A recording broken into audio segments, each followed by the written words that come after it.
Morning all my dear student. Gurukul coaching centre के YouTube channel में मैं रवि मिश्रा आप सभी का स्वागत करता हूं। आज हम लोग एक्सरसाइज 5.3 के क्वेश्चन नंबर 15 से क्वेश्चन को देखेंगे। क्वेश्चन 15 बाबू, निर्माण कार्य से संबंधित किसी ठेके में एक निश्चित तिथि के बाद कार्य को विलंब करने के लिए जुर्माना लगाने का प्रावधान है। मतलब क्या हो रहा है बाबू, कोई निर्माण कार्य चल रहा है, ठीक है।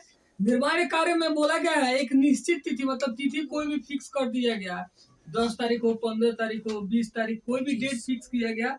बोला गया इस दिन के बाद आप जितना लेट से काम कीजिएगा उतना दिन का क्या होगा, अलग से जोड़ करके उतना जुर्माना आपसे काट लिया जाएगा, चाहे जुर्माना आपसे लिया जाएगा। पहले दिन के लिए 200 रुपये, दूसरे दिन के लिए 250 रुपये और तीसरे दिन के लिए 300 रुपये इत्यादि। अर्थात उत्तरोत्तर दिन का जुर्माना अपने से ठीक पहले दिन से 50 रुपया अधिक है। माने पहले दिन का जुर्माना कितना है 200, उसका अगले दिन का 250, उसका अगले दिन का 300। यानी सब लोग क्या समझ रहे हैं कि हर दिन कितना हो रहा है, 50-50 रुपए जुर्माना अधिक लग रहा है।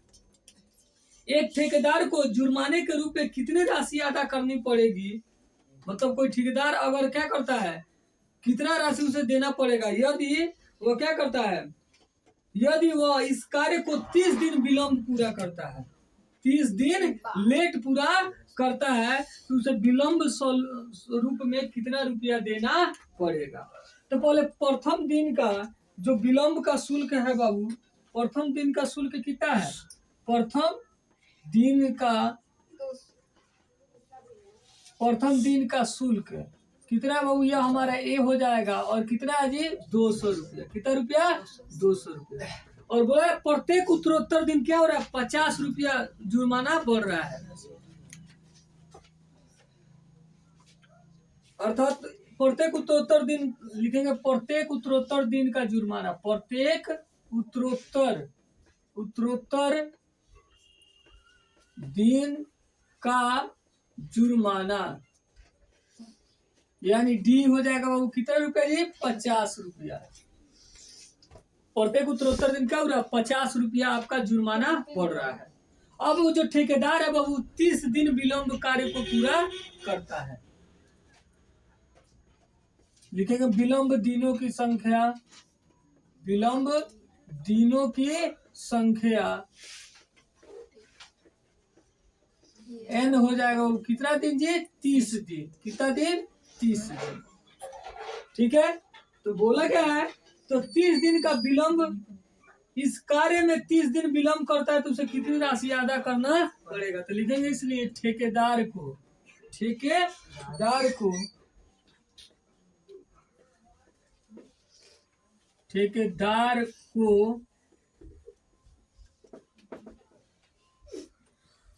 विलंब स्वरूप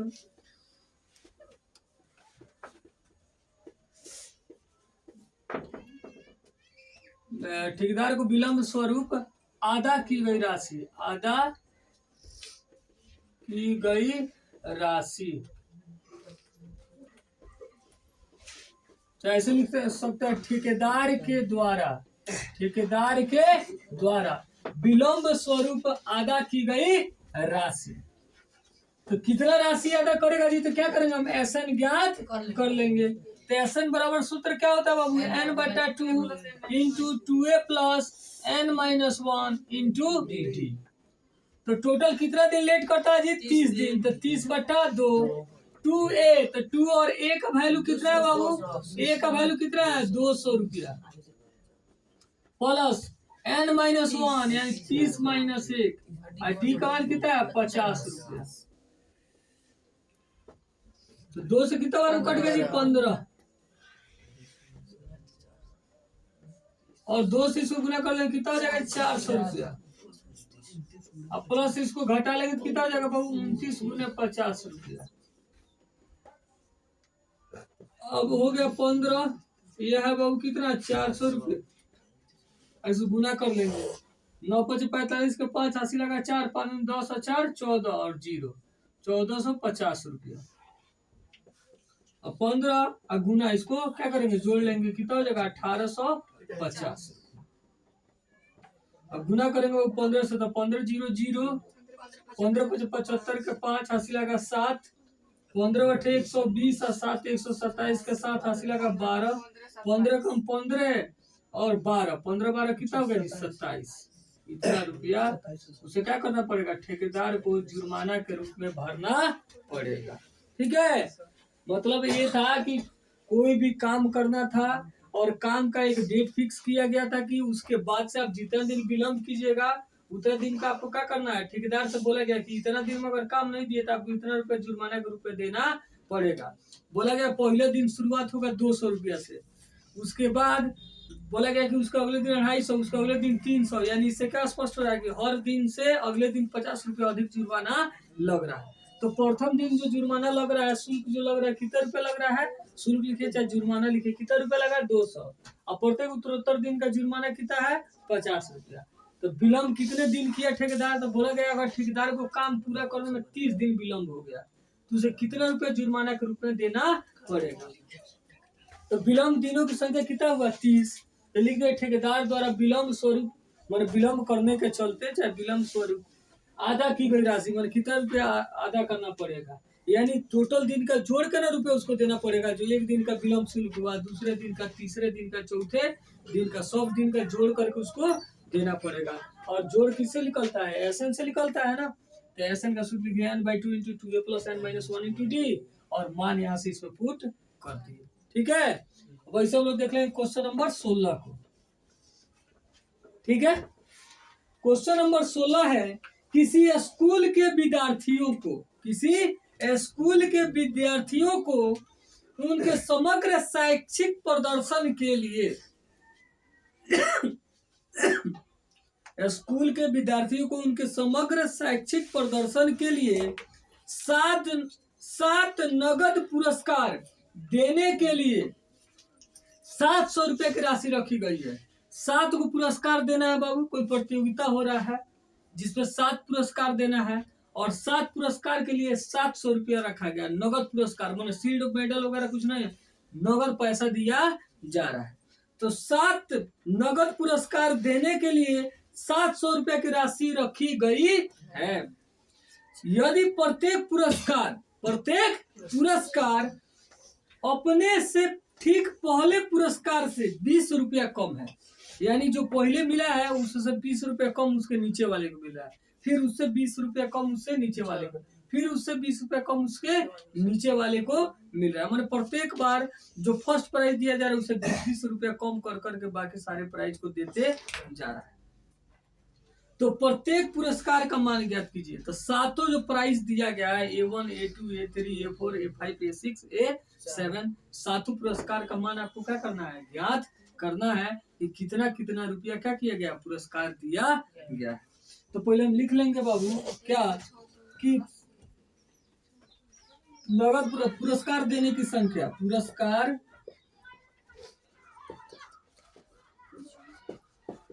देने की संख्या, कितना पुरस्कार देना है जी, n का मान हो गया कितना देना है 7, और कुल राशि कितना है जी, कुल राशि यानी ये से कितना है जी 700 है। अच्छा, उसके बाद बोला जाए प्रत्येक पुरस्कार अपने से ठीक पहले पुरस्कार से 20 रुपया कम है।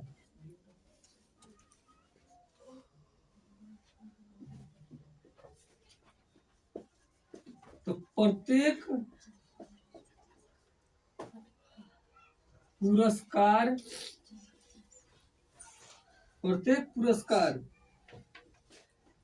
में कमी, कितना कमी हो रहा है जी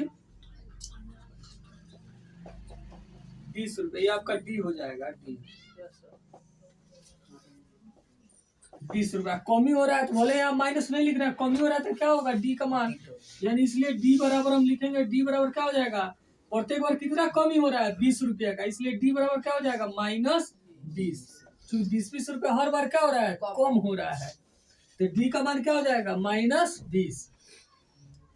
और कुल पुरस्कार कितना देना है 7, मैंने पुरस्कार देने की संख्या कितना है 7, और कुल राशि कितना है 700, डी का मान इससे, तीसरा हम लोग क्या करेंगे, एसएन का सूत्र लिख करके पहले पहला पुरस्कार यानी ए का मान ज्ञात कर लेंगे। और जब ए का मान ज्ञात हो जाएगा, डी का मान मालूम है, तो उसे A2 A3 A4 A5 A6 A7 हम सब ज्ञात कर लेंगे।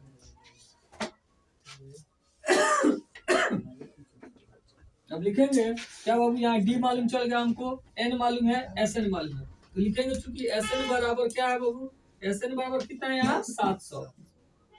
एस एन का लोग सूत्र लिख लेंगे, क्या हो जाएगा n बटा 2 into 2a plus n minus 1 into D बराबर कितना है बाबू 700। ठीक, और उसका आगे हम लोग यहाँ देखते हैं। अब n का मान मालूम है, कितना पुरस्कार देना है जी, 7 पुरस्कार, तो n का मान कितना हो जाएगा 7 पुरस्कार देना, तो n का मान 7 बटा 2a, तो 2 और a आपको मालूम नहीं है, n माइनस 1, तो n का मान मालूम है 7 माइनस 1, और डी का मान कितना बाबू, तो प्रत्येक बार 20 रुपया कम दिया जा रहा है, तो डी का मान कितना हो जाएगा -20 बराबर कितना बाबू 700।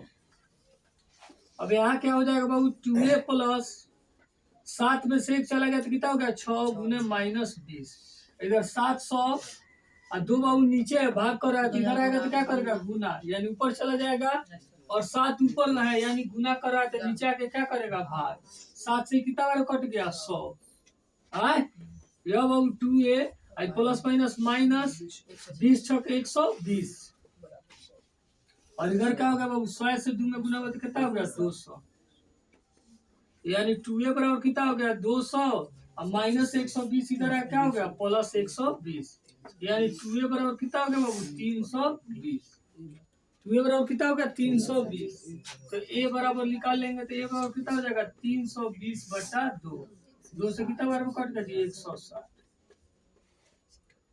तो लिख लेंगे, इसलिए चाहे यहाँ एक लाइन और लिख लीजिए कि a बराबर कितना हो गया 160 लिखेंगे, इसलिए प्रथम पुरस्कार, प्रथम पुरस्कार के लिए दी गई राशि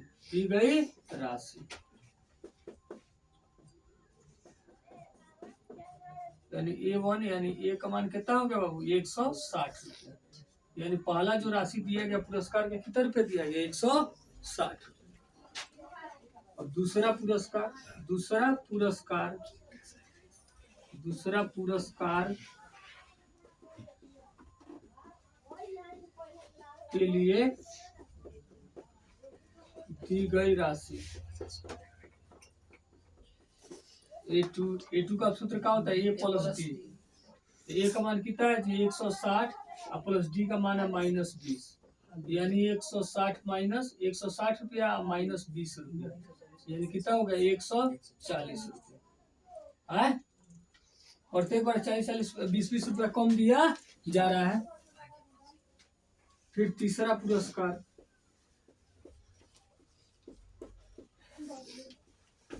पुरस्कार के लिए दी गई राशि A3 बराबर क्या हो जाएगा a प्लस 2d, a का मान 160 प्लस 2 इंटू डी यानी 2 इंटू -20, 160 माइनस 40 कितना होगा जी 120, ठीक है। फिर इसी तरह चौथा पुरस्कार के लिए तो इसी तरह लिख लेंगे बाबू, तो क्या हो जाएगा A4 बराबर क्या होगा a प्लस 3d, तो क्या होगा 160 प्लस 3 गुना डी का मान कितना है -20, 160 माइनस 30 दूनी 60, यानी क्या हो गया 100 रुपया, ठीक। फिर इसी तरह पांचवा के लिए दी गई राशि क्या हो जाएगा, यानी A प्लस 4d, ए का मान फिर 160 प्लस 4 इंटू डी का मान है -20, 160 माइनस प्लस -20 का 80 कितना हो जाएगा 80, ठीक है। फिर छठा पुरस्कार यानी A6 बराबर क्या हो जाएगा a प्लस 5d, ए का मान 160 प्लस 5 इंटू डी का मान कितना है -20, तो कितना होगा 160 माइनस 100 यानी कितना हो गया 60 रुपया। फिर सातवां पुरस्कार सातवां पुरस्कार कितना हो जाएगा A7 A+6D A+6D 160 plus 6 into D का मान है -20 160 और माइनस 120 यानी कितना होगा 40 रुपया। ये हो गया आपका आंसर। यही सातों पुरस्कार बारी बारी 7 विजेता को दिया जाएगा। ठीक है। क्वेश्चन नंबर 17 एक स्कूल के विद्यार्थी ने वायु प्रदूषण कम करने के लिए स्कूल के अंदर और बाहर पेड़ लगाने के बारे में सोचा। एक स्कूल के बहुत विद्यार्थी हैं लोग जो सोचे कि वायु प्रदूषण बहुत फैल रहा है, उसको कम करने के लिए हम लोग कुछ करना चाहिए। तो उसमें उन्होंने सोचा कि हम लोग क्यों नहीं स्कूल के अंदर है स्कूल के बाहर क्या करें, कुछ पेड़ लगाए। यह निर्णय लिया गया कि प्रत्येक कक्षा का प्रत्येक अनुभाग यानी सेक्शन, जो सेक्शन ए सेक्शन बी होता है ना, तो बोलेगा प्रत्येक कक्षा के प्रत्येक अनुभाग अपनी कक्षा की संख्या के बराबर पेड़ लगाएगा। मतलब जो कक्षा है वो कक्षा का एक अनुभाग उतना ही पेड़ लगाएगा। उदाहरण तो जैसे समझाने के लिए दिया गया कक्षा का एक अनुभाग क्या करेगा, तब एक पेड़ लगाएगा। कक्षा एक है यानी पहला क्लास है तो उसका एक अनुभाग एक पेड़ लगाएगा। फिर कक्षा दो का एक अनुभाग कितना पेड़ लगाएगा, 2। उसी तरह कक्षा 3 का एक अनुभाग कितना पेड़ लगाएगा, 3। कक्षा 4 का एक अनुभाग कितना पेड़ लगाएगा, 4 ना। कक्षा 5 का एक अनुभाग कितना पेड़ लगाएगा, तो 5 नहीं, यानी जितना कक्षा है उसका एक अनुभाग उतना ही पेड़ लगाएगा। उसके बाद और ऐसा कक्षा 12 तक के लिए चलता रहेगा। ऐसे कितना क्लास तक उसमें है जी, 12 तक। उसी तरह तो लास्ट वाला जो है 12 क्लास उसका एक अनुभाग कितना पेड़ लगाएगा, 12 पेड़ लगाएगा। और प्रत्येक कक्षा में 3 अनुभाग है, प्रत्येक कक्षा में 3-3 सेक्शन है। ठीक है। कक्षा 1 में भी 3 सेक्शन है, कक्षा 2 में भी 3, इसी तरह 12 तक प्रत्येक कक्षा में 3-3 सेक्शन है, 3-3 अनुभाग है। इस स्कूल के विद्यार्थियों द्वारा लगाए गए कुल पेड़ों की संख्या कितनी होगी, कि टोटल कितने पेड़ लगाए जाएंगे। तो कक्षा 1 के द्वारा कितने पेड़ लगाए जाएंगे जी, तो कक्षा 1 पे 3 अनुभाग है, यानी कक्षा 1 पे कितने पेड़ लगाएगा, 3। कक्षा 2 कितने पेड़ लगाएगा, तो 6। क्योंकि एक अनुभाग 2 पेड़ लगाएगा, 3 अनुभाग है तो कितने पेड़ लगाएंगे, 6। नहीं, क्या लिखेगा बाबू 17 नंबर क्वेश्चन में, प्रथम कक्षा द्वारा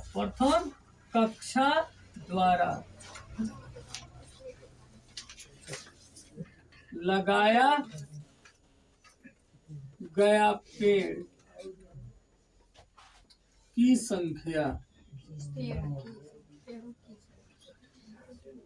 प्रथम कक्षा द्वारा लगाए गए पेड़ों की संख्या। तो ए हो जाएगा बाबू, चाहे A1 लिख लीजिए। कितना होगा जी, तो कक्षा 1 का एक अनुभाग 1 पेड़ लगाएगा, 3 अनुभाग है तो कितना पेड़ लगाएगा, 3। फिर द्वितीय कक्षा चाहे दूसरा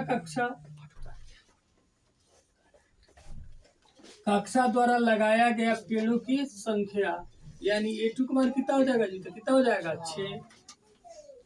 फिर इसी तरह लिखेंगे हम क्या बाबू, तीसरा कक्षा द्वारा लगाया गया पेड़ों की संख्या, तो कितना हो जाएगा, 9।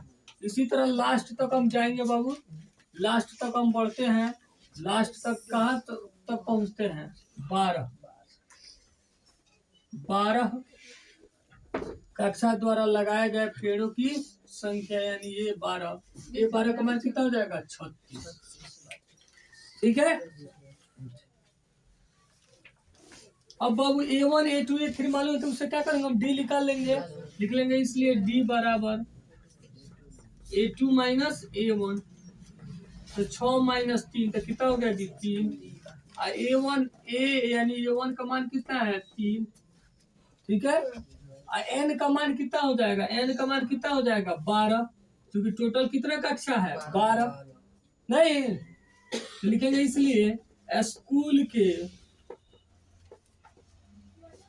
कुल विद्यार्थियों द्वारा, चाहे कुल स्कूल के, हाँ, कुल विद्यार्थियों द्वारा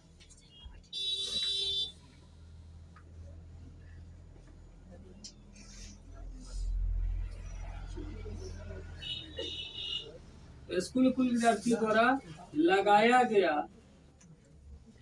लगाया गया कुल पेड़ों की संख्या, कुल पेड़ों की संख्या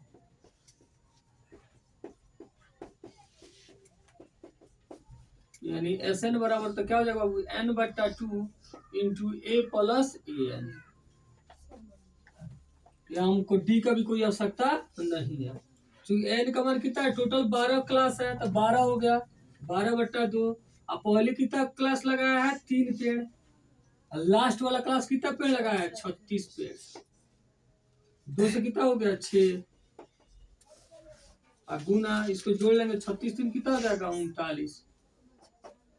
अब गुना कर देंगे, 9 छक 54, 80 लगा 5, 36 का 18 5 23, यानी टोटल वो कितना पेड़ लगाएंगे जी, 234 पेड़ लगाएंगे। ठीक है, अब देख लेते हैं बाबू क्वेश्चन नंबर 18। ठीक है, क्वेश्चन 18 है कि केंद्र ए से प्रारंभ करते हुए बारी बारी से केंद्रों ए और बी को लेते हुए कुछ त्रिज्याओं 0.5 सेंटीमीटर, 0.1 सेंटीमीटर, 1.5 सेंटीमीटर, 2.0 सेंटीमीटर वाले उत्तरोत्तर अर्धवृत्तों को खींचकर एक सर्पिल बनाया गया है। जैसे कि आकृति 5.4 में देखिए बाबू, आकृति इसका कैसे है। अब यहाँ है ए और यहाँ है बी। अब बारी बारी इसको बाबू क्या किया गया, केंद्र मान करके अब ऐसे सर्पिल को खींचा गया है। इतना है, ठीक है, ऐसे सर्पिल को क्या किया गया, खींचा गया। जैसे पहला हो गया L1, दूसरा हो गया L2, इसी तरह L3, इसी तरह करके 13 सर्पिल, 13 क्रमागत अर्धविद्युतियों से इस सर्पिल बनाया गया है। तो उसे कुल लंबाई बताना है। जिसमें पहला का यह सर्पिल का जो त्रिज्या वो कितना है, 0.5 सेंटीमीटर। दूसरा सर्पिल का ले लें L2 का, तो इसका बाबू त्रिज्या हम लोग देखे थे, इसका त्रिज्या कितना है, ये L2 का जो त्रिज्या है बाबू, यह है 1 सेंटीमीटर। कितना है, 1 सेंटीमीटर। उसी तरह तीसरा का देखा जाता है, यह है 1.5 सेंटीमीटर। यानी प्रत्येक बार 0.5 सेंटीमीटर त्रिज्या क्या हुआ, बढ़ता गया है। तो इस तरह 13 सर्पिल, जैसे 1, यह हो गया 2, नहीं 3, मन ऊपर नीचे सब जोड़ के क्या किया गया, 13 सर्पिल ऐसे बनाया गया है। जैसे यह हुआ L1, तो यह हो जाएगा L2, यह हो गया आपका L3, यह हो गया L4, यह हो गया L5, फिर नीचे वाला L6। ऐसे ही करके कितना किया गया, 13 आपका बनाया गया। तो यह हो गया 0.5, तो यह हो गया कितना, L2 है, तो यह हो जाएगा 1 सेंटीमीटर, 1 सेंटीमीटर। तो यह हो जाएगा 1.5 सेंटी, तीसरा हो गया 1.5 सेंटीमीटर, चौथा हो जाएगा 2 सेंटीमीटर त्रिज्या। माने त्रिज्या इसी तरह 0.55 सेंटीमीटर का हुआ है, बढ़ते गया। तो हम लोग सबसे पहले पहला सर्पिल का क्या करेंगे, लंबाई निकालेंगे, फिर दूसरा सर्पिल का, तीसरा सर्पिल का। इसी तरह आपको 13 सर्पिल का अगर लंबाई मालूम चल जाए तो आपको क्या करेंगे, सबको जोड़ देंगे, तो कुल सर्पिल का लंबाई क्या हो जाएगा, ज्ञात हो जाएगा। तो हम लिखेंगे, अब यहाँ पे हल कर रहे हैं बाबू, लिखेंगे पहला सर्पिल का त्रिज्या, पहला सर्पिल का त्रिज्या यानी R1 का मान कितना दिया है बाबू, 0.5 सेंटीमीटर। पहला सर्पिल का त्रिज्या दिया है 0.5 सेंटीमीटर। तो लिखेंगे इसलिए पहला सर्पिल की लंबाई, पहला सर्पिल की लंबाई यानी L1। तो सर्पिल का लंबाई बाबू देखिए, इस सर्पिल का लंबाई यानी चाप की लंबाई बाबू निकालने का इसका सूत्र होता है पाई आर। क्या होता है, पाई इंटू आर। क्या होता है जी, पाई इंटू आर। तो पहला पाई इंटू R1 हो जाएगा, पाई इंटू R1। ठीक है, पाई इंटू R1। अब देखिए बाबू, पाई इंटू R1, तो पाई और R1 का मान कितना है, 0.5 सेंटीमीटर। यानी गुना कर देंगे तो 0.5 पाई सेंटीमीटर। ये पहला सर्पिल का लंबाई आ गया। ठीक, फिर लिखेंगे एवं दूसरा सर्पिल, दूसरा सर्पिल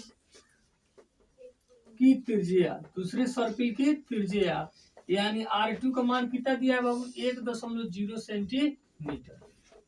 ठीक, तो लिखेंगे इसलिए दूसरा सर्पिल की लंबाई, दूसरी सर्पिल की लंबाई, यानी ये दूसरा जो घेरा नीचे आया है बाबू इसको, तो पहला सर्पिल को के लंबाई को L1 से दिखाएगा, दूसरा को L2 से, दूसरा को L2, तो क्या हो जाएगा? पाई R2, तो पाई और R2 मान कितना है? 1.0 सेंटीमीटर, यानी गुना कर देंगे तो पाई सेंटीमीटर हो जाएगा। कोई दिक्कत? अब क्या करेंगे बाबू? L1 L2 मालूम चल गया, तो इससे क्या करेंगे हम लोग? D निकाल लेंगे। जैसे A1 A2 जब यहाँ पे L1 L2 माना गया है, तो लिखेंगे इसलिए D बराबर क्या होगा? L2 minus L1। जैसे A2 माइनस A1 लिखते हैं उसी तरह हो जाएगा। तो L2 को माना पाई सेंटीमीटर, उसको घटाना है 0.5 पाई सेंटीमीटर। इसको कैसे घटाएंगे? देखिए पाई सेंटीमीटर को बाबू, पाई सेंटीमीटर को हम लोग क्या लिख सकते हैं? पाई दशमलव, चाहे इस तरह भी लिख सकते हैं 1.0 पाई, इसको क्या लिख सकते हैं? 1.0 पाई सेंटीमीटर, क्योंकि 1 से गुना होगा तो फिर पाई सेंटीमीटर हो जाएगा। जैसे आप गुना हुआ है ना, तो सीधा पाई सेंटीमीटर लिखा गया। इसको घटाना 0.5 पाई सेंटीमीटर, तो सेंटीमीटर वैसे ही रहेगा, पाई वैसे ही रहेगा, बढ़ जाएगा। 0 में से 5 जाएगा, हंसी लेंगे 10 में से 5 जाएगा 5, या दशमलव, यहाँ यह 1 चला गया तो 0, यानी 0.5 पाई सेंटीमीटर क्या हो जाएगा? 0.5 पाई सेंटीमीटर। यह डी का मान हमारा आ गया। ठीक है, और एन का मान कितना है? 13। सर्पिलों की कुल संख्या कितना है? सर्पिलों की संख्या क्या बाबू? सर्पिलों की संख्या, सर्पिल कितना सर्पिल इसे बना है? बोला 13 क्रमागत सर्पिल बने हैं, यानी सर्पिलों की संख्या नहीं, यानी का मान क्या हो गया? 13 लिखेंगे। इसलिए सर्पिल की कुल लंबाई, कुल सर्पिलों की लंबाई, कुल सर्पिलों की लंबाई, तो लंबाई यानी क्या निकालेंगे बाबू? SN। कुल जब निकालना है, योग निकालना है, तो क्या निकालेंगे? SN। SN बराबर क्या हो गया? N/2 into 2A plus N-1 into D। तो यहाँ N का मान कितना हो जाएगा? 13/2, 2 और A का मान वही L1 का मान है। L1 का मान कितना है बाबू? 0.5 पाई सेंटीमीटर। N का मान हो गया 13 माइनस 1 गुने D का मान है 0.5 पाई सेंटीमीटर। कोई दिक्कत? अच्छा, अब बाबू यहाँ देखिए 13/2, इसको गुना किए बाबू तो 5 दूनी 10, यानी 1.0 पाई सेंटीमीटर। कितना हो गया? 1. अरे 5 दूनी 10 हुआ, एक अंक पहले दशमलव तो एक अंक पहले दशमलव, यानी 1.0 पाई सेंटीमीटर। इसको घटाएंगे तो क्या हो जाएगा? 12 गुने 0.5 पाई सेंटीमीटर, तो 13/2 और ये क्या होगा बाबू? 1.0 पाई सेंटीमीटर, और गुना कर देंगे तो 12×5 = 60, 6.0 पाई सेंटीमीटर। एक हम अब जोड़ देंगे तो कितना हो जाएगा बाबू? 13/2 और कितना हो गया? 7.0 पाई सेंटीमीटर, यानी क्या हुआ बाबू? 13/2 और 7.0 यानी क्या हुआ? 7। 7.0 मतलब क्या हुआ? 7, मतलब 1.0 और 6.0 जुड़ गया तो 7.0 हो गया। 7.0 मतलब क्या हुआ? 7। अब पाई का मान हम जानते हैं क्या होता है? 22/7 होता है। पाई का मान क्या होता है? 22/7 होता है। और फिर सेंटीमीटर, 7 से यह 7 कट गया और 2 से यह 11 बार में कट गया। अब क्या करेंगे? दोनों गुना कर देंगे, तो 13 कम 13 का 3, 80 लगा 1, 13 कम 13 1 14, 143 सेंटीमीटर हो गया आंसर। यानी कुल सर्पिल को हम जोड़ेंगे तो कितना आएगा बाबू? आपको कुल सर्पिल को जोड़ेंगे तो हम लोग आएगा 143 सेंटीमीटर। और इस तरह हम लोग क्या किए बाबू? क्वेश्चन नंबर 17 तक के क्वेश्चन को देख लिए, अब 18 तक के क्वेश्चन को देख लिए। तो अगले क्लास में हम लोग इसके आगे क्वेश्चन को देखेंगे। अगर आप चैनल पर नए हैं तो चैनल को सब्सक्राइब करें, वीडियो को लाइक करें और अपने दोस्तों को शेयर करें। वीडियो को अंत तक देखने के लिए बहुत बहुत